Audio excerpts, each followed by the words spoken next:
एक ही मॉडल है, पहले झूठ बोलो और फिर भूल जाओ।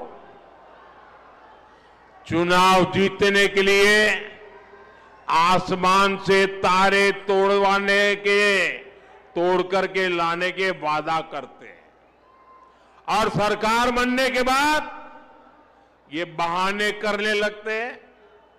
साथियों, हिमाचल और कर्नाटका में कांग्रेस अपने वादों को भूल गई है। वहां की जनता कांग्रेस सरकार से बहुत परेशान है। यहां तेलंगाना में भी यही सब चल रहा है। साथियों, कांग्रेस की प्राथमिकता जनता की सेवा करना नहीं है। कांग्रेस अब देश बांटने वाली नफरती राजनीति का मुख्य आधार हो गई है। कांग्रेस लेफ्ट पार्टियों से भी ज्यादा लेफ्ट यानी पक्की और विकृत माओवादी हो गई है और मुस्लिम लीग से ज्यादा कट्टर वो मुस्लिम लीगी बन गई है। इसलिए लोग कांग्रेस को एमएमसी यानी मुस्लिम लीगी माओवादी कांग्रेस कह रहे हैं। ये मुस्लिम लीगी माओवादी कांग्रेस है। साथियों, देश को माओवादी आतंक के कारण इतना नुकसान हुआ है। तेलंगाना को भी बीते दशकों में माओवादी आतंक के कारण बहुत कुछ भुगतना पड़ा। माओवादी आतंक इतने वर्षों तक इसलिए देश में चलता रहा क्योंकि कांग्रेस और लेफ्ट जैसे कुछ राजनीतिक दलों ने इसको लगातार वैचारिक हवा दी। लेकिन दुर्भाग्य देखिए, आज जब माओवादी आतंक अपनी अंतिम सांसें गिन रहा है, तब भी ये लोग माओवाद को, नक्सलवाद को बचाने में लगे हैं।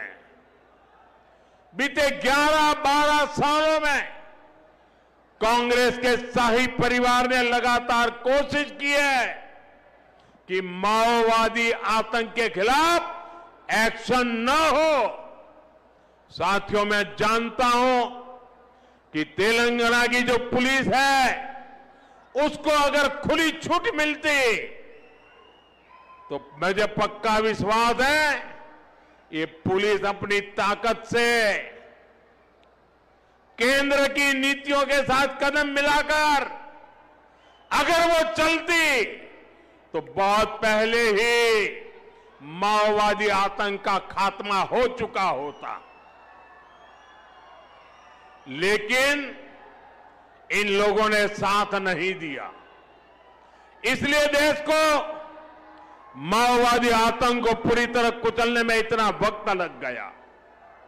साथियों, बीजेपी एनडीए के प्रयासों से अब तेलंगाना माओवादी आतंक से मुक्त हो रहा है और इसलिए तेलंगाना में बीजेपी की सरकार बननी और भी जरूरी हो गई है। बीजेपी की सरकार यहां नई सोच, नए विजन और नए कमिटमेंट के साथ सरकार चलाएगी, जिसका लक्ष्य होगा विकसित तेलंगाना।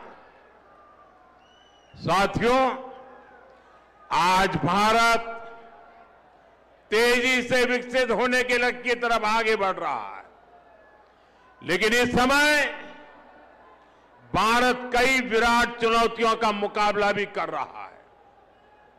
साथियों, कोरोना काल के दौरान ही दुनिया सप्लाई चेन के बहुत बड़े संकट से गिर गई थी। कोविड के बाद यूक्रेन में युद्ध शुरू हो गया।